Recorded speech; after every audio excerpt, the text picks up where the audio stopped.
오늘 읽으신 하나님의 말씀입니다. 누가복음 18장 15절에서 17절 말씀. 누가복음 18장 15절에서 17절 말씀. 우리가 함께 합독하셨으면 좋겠습니다. 누가복음 18장 15절에서 17절 말씀입니다.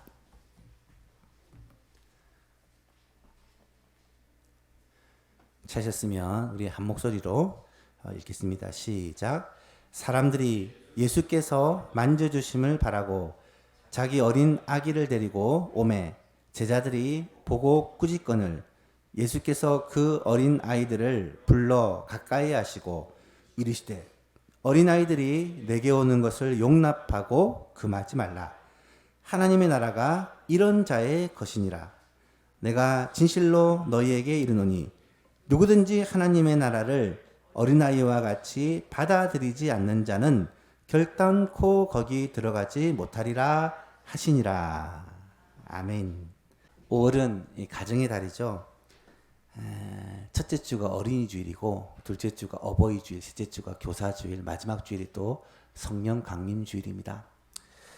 가정의 달이기도 하고 또 네 주가 다 특별한 기념 주일이기도 해서 5월 한 달에는 우리가 지금까지 살펴보던 교회 탐방을 잠시 멈추고 우리 가정에 대한 말씀을 좀 한번 살펴보았으면 좋겠다 싶어서 오늘 여러분과 함께 이 말씀을 나누기를 원합니다. 가정의 가치와 중요성은 날이 가면 갈수록 더 중요해지고 있습니다. 왜 그러냐면 세상이 점점 개인주의적이고 또 이기주의적으로 바뀌다 보니까 서로 신뢰하고 믿고 의지할 수 있는 공동체가 참 찾기가 힘들어집니다. 그나마 따뜻함을 느끼게 해주는 공동체가 가정이죠. 그래서 이 가정이 오늘날에 너무 소중하고 중요합니다.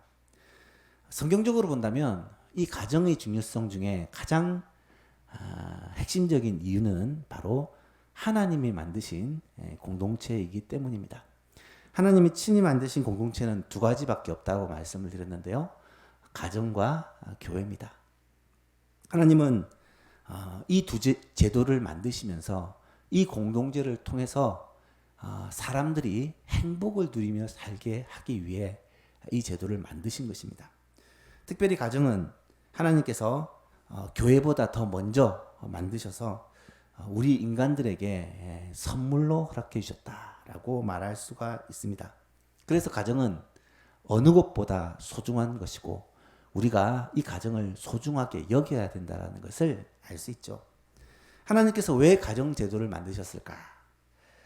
물론 자녀를 생산하고 대를 이어가기 위해 만드셨기도 하지만 더 중요한 이유는 이 가정 안에서 우리가 행복을 누리며 행복하게 살기 위해 만드셨다는 거예요. 왜냐하면 사람을 만드신 하나님의 관심은 사람이 이 땅에서 행복하게 사는 데 있다라는 것을 우리가 알아야 됩니다.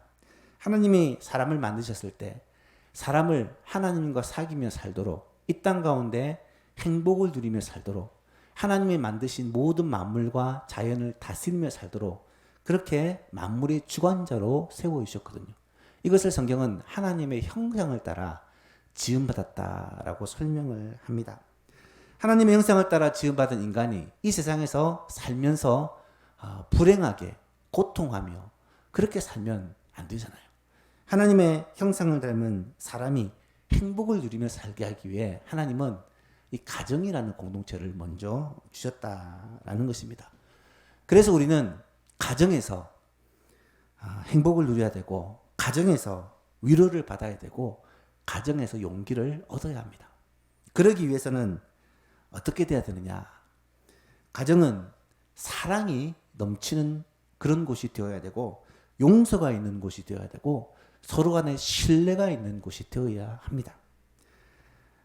창세기 2장을 보면 하나님이 처음 만드신 아담의 가정이 바로 그런 가정이었다라는 것을 알 수가 있습니다. 아담이 하나님의 처음 만드신 사람입니다. 하나님은 아담을 깊이 잠재우시고 그의 갈빗대를 취하여 하와를 만드셨습니다. 아담과 하와는 하나님께서 서로 혼인을 맺어 가정을 만드신 최초의 가정입니다. 아담의 가정은 하나님과의 관계가 너무나도 아름다웠습니다. 하나님과 아담과 하나님과 하와와 서로 말하고 사귀고 교제하는 관계를 누리며 살았습니다. 아담의 가정은 서로 사랑하고 서로 아름다운 관계를 가졌습니다. 아담은 하와를 내 뼈 중에 뼈요 살 중에 살이라고, 하와는 아담을 사랑하는 남편으로 그렇게 의지하며 살았습니다. 아담의 가정은 모든 만물과의 관계도 아름답고 조화로웠습니다.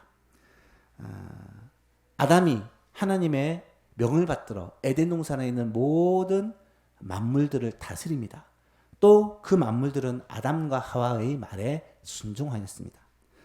그래서 아담과 하와는 두려움과 근심 없이 기쁨과 감사로 하루하루를 살았을 것입니다. 에덴 동산에서의 아담의 삶은, 아담의 가정의 삶은 천국 그 자체다라고 말할 수 있습니다. 천국이 뭐냐?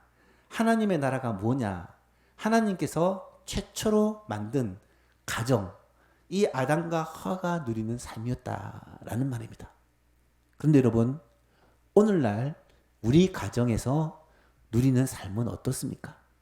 오늘 이 시대 우리 가정은 이 가정 안에서 행복을 누리고 천국을 누리고 살고 있습니까? 지금도 하나님은 우리 가정이 이 아담의 가정처럼 행복한 가정으로, 천국과 같은 가정으로 회복되기를 간절히 원하고 계신다라는 말입니다. 아담의 가정처럼 행복의 보금자리가 되고 서로를 사랑하고 신뢰하고 의지하는, 그래서 하나님이 우리에게 주시고자 하시는 그 복을 이 땅에 받아 누리는 그런 모든 가정들이 될 수 있기를 주님의 이름으로 축복합니다. 우리 예소망 가정, 예소망 교회의 모든 가정들이 올해 우리에게 주신 그 표 그대로 하나님 우리 아버지와 주 예수 그리스도로부터 은혜와 평강이 충만한 가정이 될 수 있기를 예수님의 이름으로 축복합니다. 오늘 본문은 사람들이 자기 어린 아이를 예수님께로 데리고 오는 장면을 기록하고 있습니다. 본문을 다시 한번 보시면 사람들이 예수께서 만져주심을 바라고 자기 어린 아기를 데리고 오매 제자들이 보고 꾸짖거늘 예수께서 그 어린 아이들을 불러 가까이 하시고 이르시되 어린아이들이 내게 오는 것을 용납하고 금하지 말라. 하나님의 나라가 이런 자의 것이니라. 내가 진실로 너에게 이르노니 누구든지 하나님의 나라를 어린 아이와 같이 받아들이지 않는 자는 결단코 거기 들어가지 못하리라 하시니라. 이 내용은 마태복음과 마가복음과 누가복음에 다 기록이 되어 있는 내용입니다. 그만큼 중요한 내용이다라는 거죠. 이 당시 유대 문화에서는 어린 아이들을 예수님 랍비에게로 데려가서 랍비로부터 축복 기도를 받는 문화가 있었다고 합니다. 아마도 예수님께로 아이들을 데리고 온 부모도 똑같은 마음으로 당시 아주 유명한 랍비이신 예수님께 우리 자녀가 축복받았으면 좋겠다, 안수받았으면 좋겠다라는 마음으로 아이들을 데리고 예수님께로 온 것입니다. 그런데 이때 예수님의 제자들이 그 사람들을 보고 꾸짖습니다. 왜 아이를 데리고 예수님께로 오느냐? 이 말은 어린아이들이 지금 예수님이 하시는 이 사역에, 지금 이때가 언제냐면 예수님의 마지막 한 주간의 사역입니다. 예수님이 하시는 이 사역에 방해가 되고 예수님을 귀찮게 한다고 생각을 했기 때문입니다. 지금이 어디를 가든지 아이들이 사랑받고 환영받습니다. 여러분 잘 느끼시는지 모르겠지만 우리 교회에서 웃음이 제일 많은 곳이 어딘 줄 아십니까? 아이들이 있는 곳입니다. 아이들이 모여서 웃음꽃이 피어나고 아이들이 교회에 오면 어른들이 그렇게 좋아하십니다. 아이들은 항상 사랑의 대상이고 환영의 대상이고 관심의 대상이고 또 축복의 대상입니다.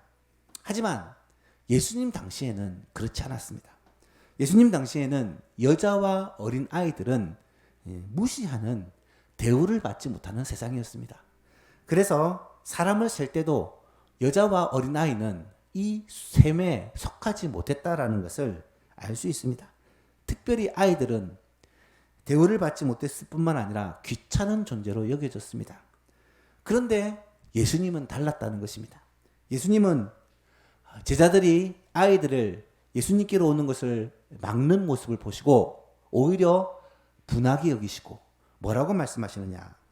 예수께서 그 어린 아이들을 불러 가까이 하시고 이르시되 어린아이들이 내게 오는 것을 용납하고 금하지 말라. 하나님의 나라가 이런 자의 것이니라. 내가 진실로 너에게 이르노니 누구든지 하나님의 나라를 어린아이와 같이 받아들이지 않는 자는 결단코 거기에 들어가지 못하리라 하시니라. 이 말씀에서 예수님은 두 가지 굉장히 놀라운 선포를 하십니다. 첫 번째는 하나님의 나라가 이런 자들의 것, 이런 자들이라는 것은 어린아이와 같은 자의 것이라는 말입니다. 하나님의 나라가 어린아이와 같은 자의 것이라는 것. 두 번째는 누구든지 하나님의 나라를 어린아이와 같이 받아들이지 않는 자는, 받아들이지 않는다는 이 단어가 영접한다, 받아들인다라는 단어입니다. 영접하는 자, 곧 그 이름을 믿는 자들과 같은 단어입니다. 하나님의 나라를 어린아이와 같이 영접하지 않는 자는 결단코 천국에 들어가지 못한다 라는 선언을 하십니다. 여러분, 이 예수님의 선언이 지금 우리가 볼 때는 그럴 수 있다라고 생각할 수 있지만 이 당시 사람들이 들을 때는 이 선언이 굉장히 충격적이었습니다. 여러분은 이 말씀이 옳다, 맞다라고 생각하십니까? 대답이 없으시네요. 정말로 하나님의 나라가, 천국이 어린아이와 같은 자들의, 이런 자들의 것이라고 믿으십니까? 무슨 말인지 잘 모르겠죠. 정말로 어린아이와 같이 하나님의 나라를 받아들이지 않는 자는 천국에 들어갈 수 없다라고 생각하십니까? 여러분, 여기서 어린아이는 매우 어린 아이를 가리키는 단어입니다. 이 단어가 보통 5세에서 7세, 오늘날로 얘기하면 유치부 정도의 어린 아이를 가리키는 표현이라고 합니다. 그런데 그런 아이들을 한번 생각해 보십시오. 어린 아이들의 모습을 한번 생각해 보십시오. 어떤가요? 미운 5살, 미운 7살, 뭐 그런 얘기가 많이 있지 않습니까? 이때는 말 그대로 천방지축. 제가 어린아이 생각하면 생각나는 단어들을 한번 다 떠올려 봤어요. 한번 보실까요? 어린아이는요, 자기밖에 모릅니다. 어린아이는 굉장히 즉흥적입니다. 하루아침에도 마음을 계속 뒤집습니다. 어린아이는 잘 울고 또 잘 싸웁니다. 친하게 지내고 화목하게 지내는 법을 잘 몰라요. 어린아이는 철이 없습니다. 생각이 없습니다. 생각이 있나 싶을 정도로 엉뚱한 행동을 많이 합니다. 어린아이는 참을성이 없고 절제를 하지 못합니다. 스스로를 컨트롤 못합니다. 어린아이는 그런데 또 잘 웃고 순수합니다. 어린아이는 엄마 아빠가 최고인 줄 알고 자신은 겸손합니다. 여러분, 7가지를 뽑아봤는데 이 중에 부정적인 것이 몇 가지인가요? 1번, 2번, 3번, 4번, 5번이 부정적입니다. 6번, 7번은 그나마 긍정적인 모습입니다. 예수님은요, 이 어린아이의 특징 가운데, 물론 이것 말고 훨씬 더 많이 있겠지만 이런 특징 가운데 부정적인 얘기는 한마디도 언급하지 않습니다. 그리고 어린아이의 장점, 순수하다, 겸손하다, 이 찾기 힘든 장점을 가지고 이런 어린아이와 같지 않으면 하나님의 나라에 들어갈 수 없다. 어린아이처럼 하나님의 나라를 받아들이지 않으면 하나님의 나라에 들어갈 수 없다. 하나님의 나라는 바로 이런 어린아이와 같은 자의 것이다 라고 선언하고 있다는 것입니다. 사랑하는 예수망 예수님 여러분, 주님은 하나님의 나라 천국, 우리의 최종 목적인 그 하나님의 나라 천국이 하나님의 백성, 하나님의 자녀가 되는 조건을 말하시는데, 하나님 나라에 대해서, 하나님이 보내신 그 예수님에 대해서, 또 그 예수님의 그 가르치심에 대해서 어린 아이와 같이 순수하게 믿고 받아들이는 자만이 그 하나님의 나라에 들어갈 수 있다라고 말씀하시는 거예요. 하나님의 나라는 바로 어린아이처럼 순수하고 어린아이처럼 겸손한 자의 것이라고 말씀하고 있다라는 사실입니다. 여러분 잘 생각해 보면 오늘날은 이 겸손이 정말 터부시 되는 시대입니다. 모두가 자기 잘난 맛에 사는 세상인 것 같아요. 세상에서 겸손한 사람을 찾아보기 힘듭니다. 아무리 보아도 아는 게 없고 가진 게 없고 뛰어난 게 없어 보이는 사람도 다 자신이 옳다라고 생각하고 소리치며 사는 세상입니다. 그것을 세상은 자신감이라고 얘기하고 당당함이라고 얘기합니다. 모두가 잘못된 것은 남 탓이고 자기는 옳았다고 주장합니다. 서로에 대한 분노와 공격적인 마음을 숨기지 않고 드러냅니다. 비판과 정죄하기에 바쁩니다. 어쩌면 우리가 살아가는 이 세상은 정말 똑똑하고 잘난 사람들만 모여 사는 세상 같습니다. 하지만 우리들에 대해서 성경이 뭐라고 말하는지를 우리는 보아야 합니다. 얼마 전에 욥기를 읽다가 이런 말씀을 읽었습니다. 욥기에 보면 욥과 세 친구들의 대화가 욥기의 대부분을 차지하는데 제일 마지막 38장에 들어서는 드디어 하나님이 등판을 하십니다. 하나님이 등판하시자마자 뭐라고 말씀하신 줄 아십니까? 그때 여호와께서 폭풍우 가운데서 욥에게 말씀하여 이르시되 무지한 말로 생각을 어둡게 하는 자가 누구냐? 너는 대장부처럼 허리를 묶고 내가 내게 묻는 것을 대답해라. 내가 땅에 기초를 놓을 때 내가 어디에 있었느냐? 내가 깨달아 알았거든 말할지어다. 누가 그것의 도량법을 정하였는지 누가 그 줄을 그것 위에 띄었는지 네가 아느냐? 그것의 주추는 무엇 위에 세웠으며 그 모퉁이 돌을 누가 놓았느냐? 그때에 새벽별들이 기뻐 노래하며 하나님의 아들들이 다 기뻐 소리를 질렀느니라. 바다가 그 모태에서 터져 나올 때 문으로 그것을 가둔 자가 누구냐? 그때 내가 구름으로 그 옷을 만들고 흑암으로 그 강보를 만들고 한계를 정하여 문 빗장을 지르고 이르기를 내가 여기까지 오고 더 넘어가지 못하리니 내 높은 파도가 여기서 그칠지니라 하노라. 쭉 나오지만 지금 하나님께서 욥에게 또 하나님께서 욥의 친구들에게 자신이 옳다, 자신이 똑똑하다, 자신이 잘났다고 자신의 지식과 자신의 능력을 자랑하고 있는 그들을 향해 뭐라고 말씀하시냐면 네가 얼마나 잘났냐? 네가 얼마나 똑똑하냐? 네가 아는 게 뭐냐? 라고 말씀하고 있다라는 것입니다. 어쩌면 지금도 주님은 이 세상에서 자기가 잘났다, 자기가 똑똑하다, 자신이 옳다고 소리지는 사람들을 향해 이렇게 말씀하실지 모릅니다. 네가 얼마나 잘났냐? 네가 얼마나 아느냐? 네가 얼마나 똑똑하냐? 잘난 사람들, 똑똑한 사람들, 내가 모든 것을 할 수 있다고 말하는 많은 사람들이 가득 찬 이 세상에서 성경이 가르치는 바는 무엇이냐?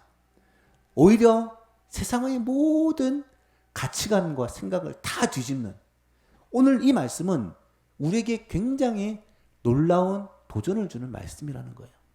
7절 말씀을 같이 한번 읽어보겠습니다. 시작.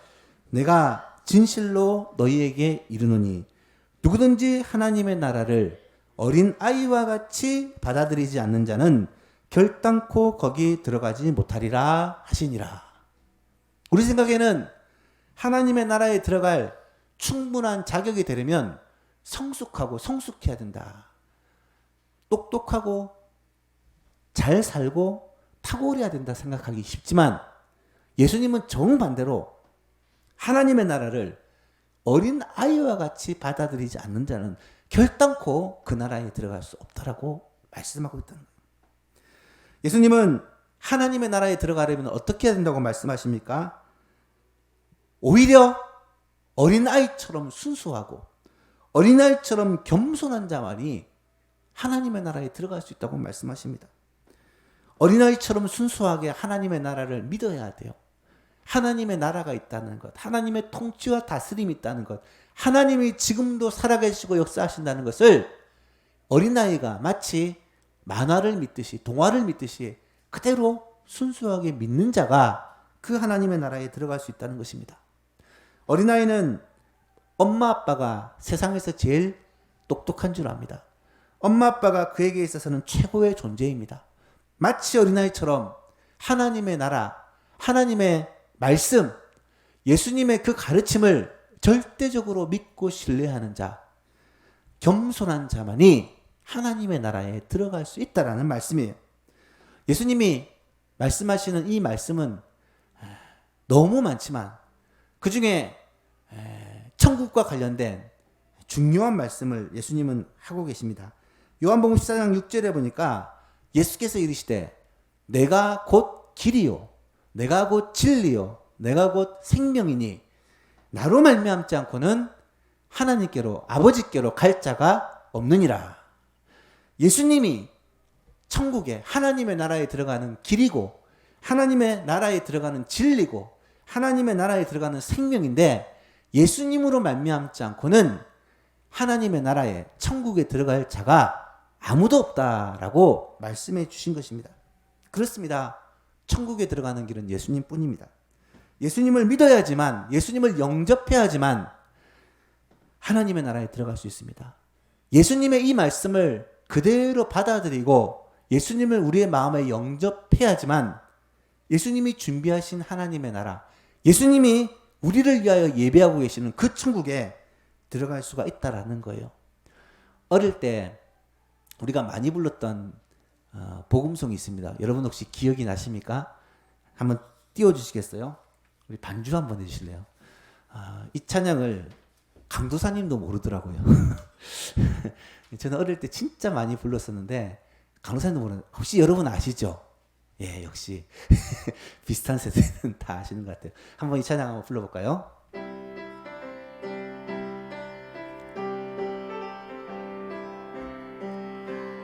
천국에 들어가는 길은 예수님뿐이지요. 갈무집으로 가는 길도 예수님뿐이지요.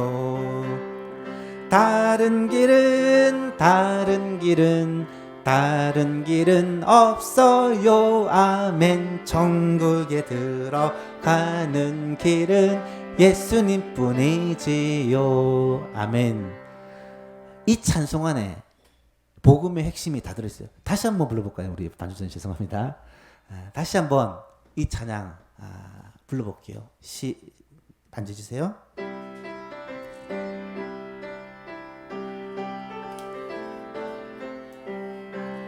천국에 들어가는 길은 예수님뿐이지요. 황금집으로 가는 길도 예수님뿐이지요. 다른 길은 없어요. 아멘. 천국에 들어가는 길은 예수님뿐이지요. 아멘. 그렇습니다. 우리는 복음의 핵심을 이미 유치부 때, 초등부 때 다 배웠어요. 천국에 들어가는 길은, 하나님의 나라에 들어가는 길은 예수님 외에는 없습니다. 예수님을 믿는 것 외에는 없습니다. 예수님을 영접하는 것 외에는 없습니다. 예수님의 말씀을 그대로 받아들이는 것 외에는 없다라는 것입니다. 이것을 아시고 예수님은 어린 아이와 같지 않으면 천국에 들어갈 수 없다라고 말씀해 주신 것입니다. 그렇다면 오늘 말씀을 통해서 우리에게 주시는 메시지는 무엇일까요? 부모된 여러분들에게 말씀드리고 싶습니다. 첫 번째는 부모는 반드시 자기 자녀를 예수님께로 데리고 나와야 한다는 것입니다. 왜 자녀를 반드시 예수님께로 데리고 나와야 되느냐? 두 가지 이유가 있습니다. 첫 번째는 자녀들이 스스로 예수님께로 나오지 않기 때문입니다. 모든 인간은 타락한 후에 스스로 하나님을 찾지 않습니다. 세상의 모든 만물들과 일어나는 모든 역사를 보면 하나님이 살아계신 것을 분명히 알 수 있지만 그 세상 만물, 자연, 역사를 보고 하나님을 찾는 자는 없습니다. 왜냐하면 우리가 타락에 있기 때문입니다. 예수님께 나오는 것은 누군가 이끌어 주어야 합니다. 우리는 자녀들을 향해 네 인생이니까 네가 알아서 해라. 네 인생이니까 네가 책임져라. 그렇게 말해서는 안 됩니다. 왜냐하면 이것은 남에게 해당되는 말이기 때문에 내 자식에게는 절대로 그렇게 말할 수가 없기 때문입니다. 사랑하는 예수몽교회 성도 여러분, 자녀들의 신앙생활을 결코 자유롭게 하도록 내버려 두지 마시기를 바랍니다. 선택의 문제가 아닙니다. 생명의 문제입니다. 영생의 문제입니다. 천국에 들어가느냐 지옥에 들어가느냐의 문제입니다. 밥 안 먹겠다고 굶기고 학교 안 가겠다고 때려치우고 그런 부모 없지 않습니까? 자녀들이 신앙은 자유라고 외칠지라도 우리 부모들은 강권해요. 하나님께로 인도하는 이런 지혜가 있기를 간절히 바랍니다. 두 번째로 왜 자녀들을 예수님께로 데려 나와야 하느냐? 방해하는 자들이 많이 있기 때문입니다. 여러분, 사람들이 예수님께로 자녀들을 데리고 나오니까 누가 방해를 하고 있습니까? 예수님의 제자들이 방해를 하고 있습니다. 알만한 사람들이 방해를 하고 있습니다. 오늘날은 어떻습니까? 더합니다. 자녀들을 교회에 데리고 나오려고 하면 알만한 사람들이 방해를 합니다. 교회 다니는 집사님이 장로님이 야 고3은 1년 정도 교회 쉬어도 된다 얘기를 합니다. 바쁘면 한 주일 정도는 예배 안 드려도 된다 얘기를 합니다. 세상에서 너무 빡빡하게 답답하게 예수 믿을 것 없다 얘기를 합니다. 여러분, 오늘도 이 세상에 잘못된 사회적인 편견들, 인식들, 세상적인 교육들, 타락해가는 세상 문화들은 한결같이 우리가 예수님께로 나오는 것에 대해서 방해합니다. 그래서 우리는 자녀들을 사실은 억지로라도 붙들어서 주님께로 데리고 나와야 한다는 것입니다. 자녀들을 대항해서 싸울 것이 아니라 자녀들을 위해서 눈물로 기도하고 그들을 끊임없이 설득하고 그들을 인도하여 예수님 앞으로 데리고 나오는 지혜로운 부모님이 될 수 있기를 바랍니다. 두 번째로 부모는 자기 자녀를 예수님께로 데리고 나오는데 가능한 어릴 때 예수님께로 데리고 나와야 합니다. 잠언 22장 6절에 마땅히 행할 길을 아이에게 가르치라. 그리하면 늙어도 그것을 떠나지 아니하리라. 우리말도 3살 버릇 8까지 간다 그러는데 어릴 때에 가장 중요한 진리는 다 배운다고 합니다. 우리가 살아가면서 꼭 알아야 될 것은 유치원 때 다 배운다라는 말이 있지 않습니까? 어릴 때 우리의 마음에 새겨진 하나님의 말씀, 어릴 때 우리의 속에 심겨진 그 신앙은요 평생을 우리를 이끌어줍니다. 가능하면 어릴 때에 여러분의 자녀들을 믿음의 자리에 데리고 나오고 중간중간 흔들릴 때가 있지만 그럴 때도 우리 자녀들을 믿음으로 붙들어 주시는 여러분 되었으면 좋겠습니다. 성경에 나타나는 믿음의 사람들이 하나같이 어릴 때 주님 앞에 나온 사람들이 많이 있습니다. 대표적인 것이 한나는 사무엘을 나자마자 젖을 떼자마자 하나님께 바칩니다. 요게벳은 모세를 젖을 물릴 때부터 하나님의 말씀으로 양육을 합니다. 디모데는 어머니 유니게와 할머니 로이스로부터 어려서부터 신앙의 교육을, 말씀의 교육을 받았다라고 기록하고 있습니다.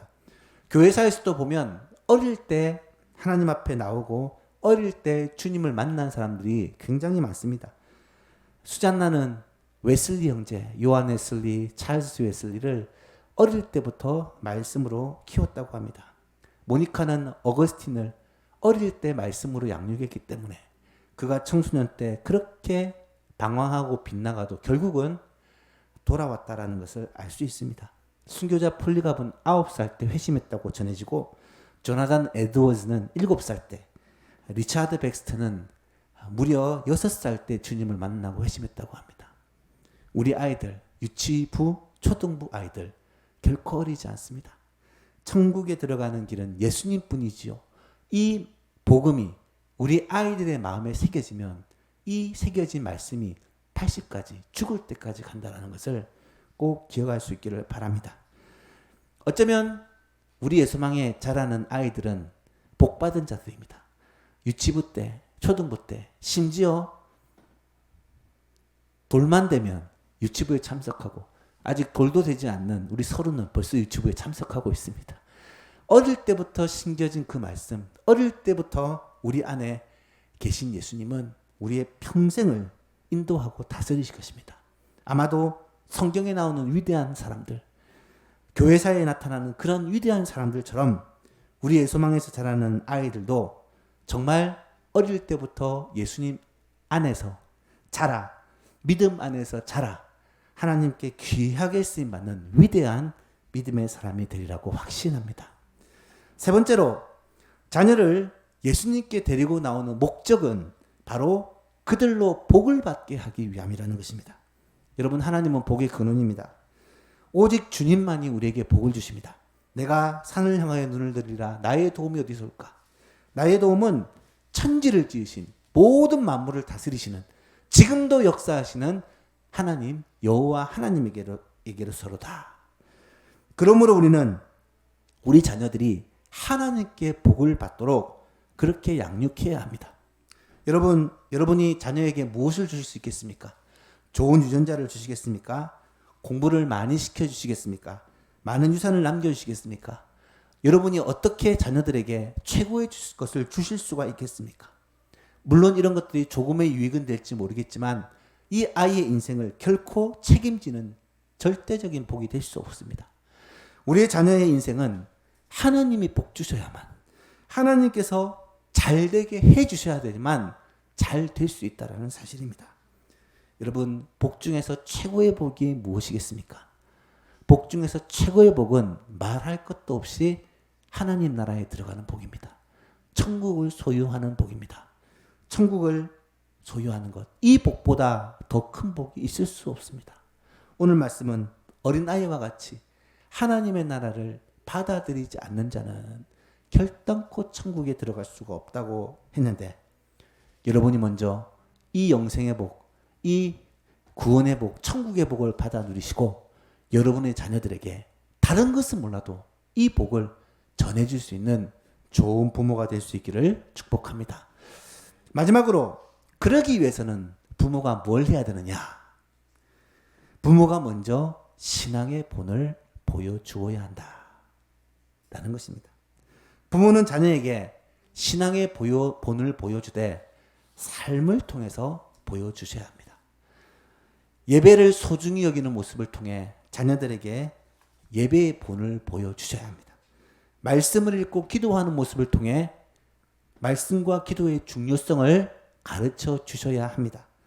주의 일에 헌신하고 충성하는 모습을 통해 하나님의 나라와 교회를 사랑하는 법을 가르쳐 주셔야 합니다. 단지 말이 아니라 삶으로, 단지 잔소리가 아니라 그들에게 본을 보임으로 가르쳐 주셔야 합니다. 부모가 신앙생활을 소홀히 하면 자녀들은 결코 신앙생활을 중요하게 생각하지 않습니다. 부모가 하나님의 말씀대로 살지 않으면 자녀들은 그 길을 그대로 따라갑니다.